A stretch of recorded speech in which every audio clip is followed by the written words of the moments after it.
Salut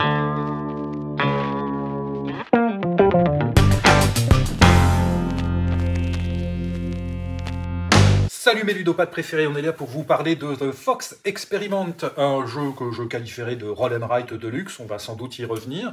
Et la première question qu'on doit se poser, c'est est-ce que c'est beau, est-ce que le matas est agréable, est-ce que c'est chouette à manipuler? Alors moi j'ai envie de dire que les illustrations sont très jolies, notamment les illustrations des renards, sur toutes les cartes, très jolies. Il y en a un certain nombre qui sont très agréables à regarder, et je pense que ça peut plaire à plein de gens. En revanche, ce qui est plateau de jeu, matos en soi, c'est quelconque. C'est même un peu terne. Voilà, il n'y a pas vraiment de choses en dehors des petits renards qui sont beaux, qui attirent le regard. Je suis assez d'accord, il y a pas mal de choses mignonnes, il y a aussi des choses moches, faut l'avouer. J'entends qu'il y a des renards qui sont mignons, mais il y en a d'autres qui sont assez laids. Il y a un matos qui pour moi ne me semble pas être en lien avec le thème, du coup je me demande si c'est pas un peu questionnable. C'est des petits jetons qui représentent des demi-gènes, je sais pas, qui permettent de compléter un dé. Je comprends pas très bien. Voilà. Est-ce que pour toi le jeu est simple à aborder quand on te l'a expliqué? Est-ce que c'est facile? Est-ce qu'on le prend en main facilement? Alors ça se prend en main assez facilement, malgré quelques questions qu'on peut avoir, notamment sur les dés qu'on peut assembler en fonction des couleurs différentes. C'était assez simple à prendre en main.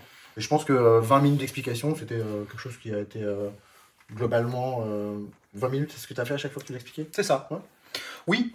La règle en tant que telle est assez claire, c'est facile à comprendre, on a une mécanique qui finalement est assez simple, comme tu l'as dit, 20 à 30 minutes d'explication. Ça reste accessible sans être familial, parce que la thématique, elle ne porte pas véritablement sur quelque chose qui est accessible à tous. Et comme tu dis, il faut savoir écrire, donc ça va pas être porté à tout le monde. Et puis il y a des combos aussi à fabriquer, des coups, etc. C'est pas forcément très simple. Et est-ce qu'elle est bien écrite la règle? Oui. Toi qui l'as lu? Alors non, peut-être pas lu. Cependant, je porte le propos, elle est règle, elle est claire, elle est facile à comprendre, elle est sur fond blanc, elle est lisible, ça c'est agréable. Espérons que dans la version francisée, ça sera pareil. Il y a plein d'exemples aussi dans la règle qui permettent de bien comprendre les situations. Tu es tout à fait juste, j'apprécie que tu complètes.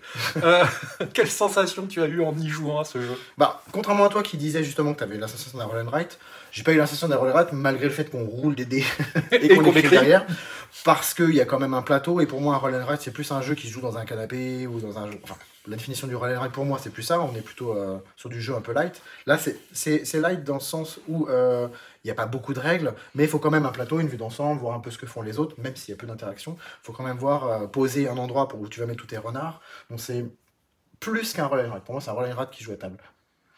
J'entends. Moi, ça reste un roll and write de toute manière, avec un matos assez haut de gamme pour du roll and write.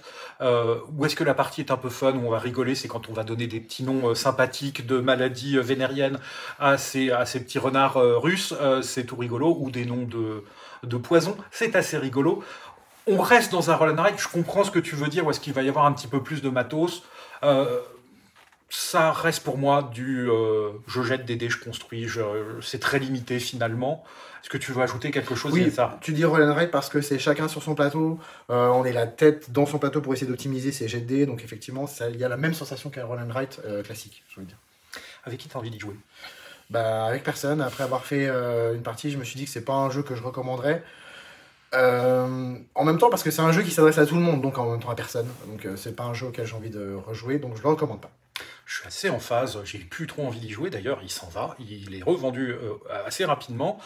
Ça reste un jeu qui est accessible, facile à expliquer, mais finalement c'est tellement lisse que il n'y a pas de dilemme, il n'y a pas de contrainte, c'est mignonnet, il n'y a pas de challenge intellectuel, et en même temps ça s'adresse pas aux enfants, donc il est vraiment entre deux eaux, c'est pas une réussite pour moi. Ouais, une fois que tu as fait ton jet de dés, bah, tu fais au mieux, t'as rien à choisir, juste à les arranger et à cocher tes cases sur tes lapins, j'allais dire, sur tes renards.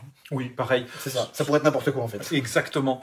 Du coup, il n'y a quasiment pas d'interactivité, elle est vraiment quasi nulle, à part quelques points, comme la course au premier joueur, et encore, c'est contrebalancé par des bonus, ou aller chercher le premier, la bonne femelle qui est mise à disposition, ou le bon mâle.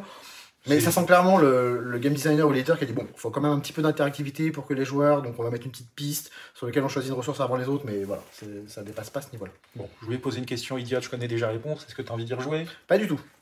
Même si j'ai apprécié ma première partie, voilà, ça m'a largement suffi. Je dirais la même chose, même si j'ai déjà plusieurs parties à mon compteur, ça reste rigolo, on se marre avec les noms qui sont exposés, c'est très limité. Point. Une note. Je mettrais quelque chose entre 7 et 9 quand même pour dire que ça reste un bon jeu, mais qui s'adresse pas à des gens qui sont des gamers. Ça reste quelque chose de familial, mais pas ouf quoi. Ouais. Moi, je lui mettrais une note de barbe de 3 jours qui pique. C'est pas forcément assez rigolo à voir, mais c'est pas agréable. Euh, voilà, c'est ce qu'on pense de The Fox Experiment. Sur ce, salut et à la prochaine! À la prochaine!